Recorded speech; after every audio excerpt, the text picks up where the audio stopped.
Hey Battlefield Bad Company 2 players out there, Red Dragon here, and this video we're going to take a look at regular mode versus hardcore mode and look at some of the differences, what you can expect if you've never played hardcore mode, and some tips along the way. So one of the first things you'll notice when you jump into hardcore mode is just the look of your screen looks a little bit different. For one, you're not going to have an aiming reticle. That also applies to mounted turrets or machine guns or whatever. So there's no X on your screen to aim. There's no ammo indicator, so you don't know how many bullets you have left in your gun. There's no kill cam, so that makes it a lot easier for snipers to sit back in a good spot, or for a player to sneak around a little bit more and not be found, because once you get shot you have no idea where you got shot from. And one of the biggest things is that there is no map. So medics, you really have to be on your game, paying attention to where your squad mates are, so whenever they go down you can revive them, because you don't have a little symbol right now telling you exactly where your teammates are down at. That also means that if you rely heavily on the map to know whether you're inbounds, out of bounds, where an enemy is, where your teammates are, you have all that taken away. So it's meant to be a lot more realistic. There is more damage for those of you who complain that it takes too many bullets in order to put down an enemy. Play hardcore mode, because you're not going to have that complaint for much longer. Explosions are bigger and bullets do more damage. Another important aspect of hardcore mode is friendly fire. You can't just run around shooting whatever you like and holding down the trigger. You have to really be careful, because you can kill your teammates and do damage to them. Same applies for chucking grenades and calling in mortar strikes. You have to really be careful and know where your teammates are, and the only way to do that is by communication. So communication is, that's an important aspect always in Bad Company 2, but more important so when you're playing hardcore and you don't have that map to rely on, and you have to worry about killing your friends. Now you'll also notice that there are no huge red triangles above enemies whenever you spot them, or whatever. So if you've become accustomed to, instead of shooting at players you're shooting at red triangles, you're going to have to get used to it, because they're not there. You can pull up your map by pressing start, at least on Xbox, and it'll show you a full screen of the map, and you can see targets that have been spotted. If you're like me, I don't like to give out free dog tags to anybody. You have to be really special to get my dog tags, and so I don't like to sit there and pull up my map and be taken away from the game. So I don't ever do that. So you must also take into consideration your specialties when you're playing hardcore mode. For instance, bullets do more damage, so there's a lot less need to have magnum ammo, so you can trade that out for something else that you may not normally do in regular mode.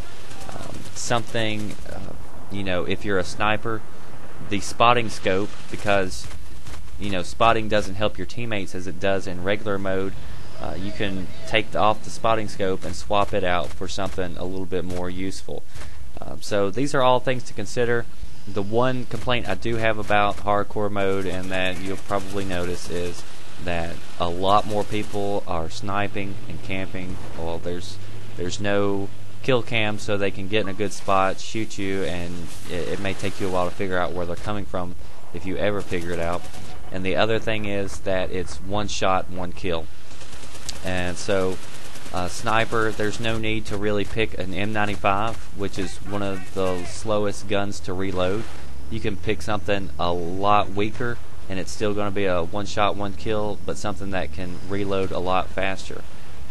The thing about playing against people who are not playing as squads or not playing as a team is you'll run into teams that, like, their entire team is made up of snipers, and they're losers, really. A couple of snipers can be useful, but people who are just sniping for the heck of it. They have no skill whatsoever. They're doing it because it's a lot easier to snipe, and it makes them feel good about themselves at night. So that's basically all it is. It's kids with low self-esteem. It's okay. Need a hug. But if you're going to be doing that, those are things to consider. One more piece of advice I'll throw in this video. It has to do with armor. Armor is pretty much self-explanatory. I'm not going to go a whole lot into it. You know, have a gunner, obviously. The secondary weapon is really good to shoot people on the ground running with your machine gun fire. It's always good to have an engineer with you so that they can get out and heal you if you become damaged. One thing in particular I like to talk about is the smoke. As many of you know from my assault video, I like smoke a lot, and I like to use it on my vehicles. Smoke comes in really handy because if you're tagged by a dart, you can throw the smoke and it will remove that tag, as you found out in my chopper video. And another good reason to do it is, say for instance that a tank comes rolling up on me, fires off a shot, and I don't know where that tank is. He totally caught me by surprise.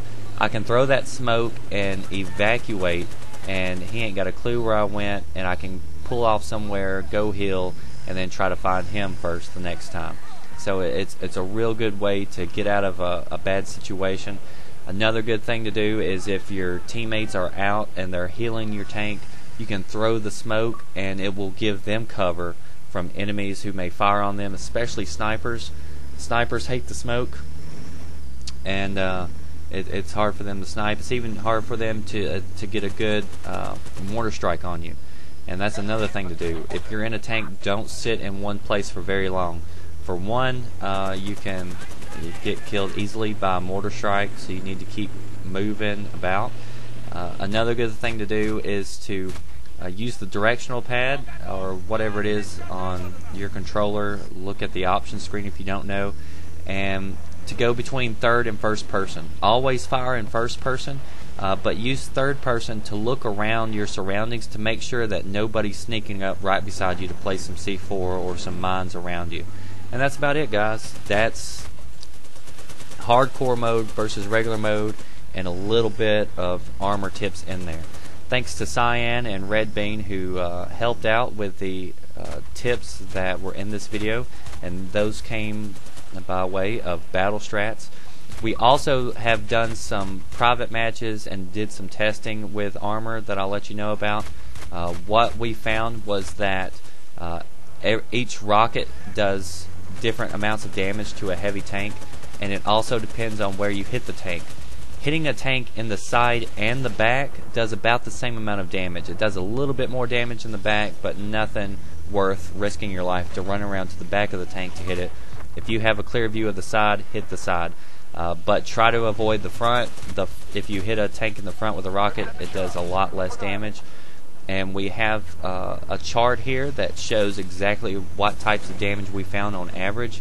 A lot of good information here that deals with rockets, C4, mines, etc., and how much damage is done.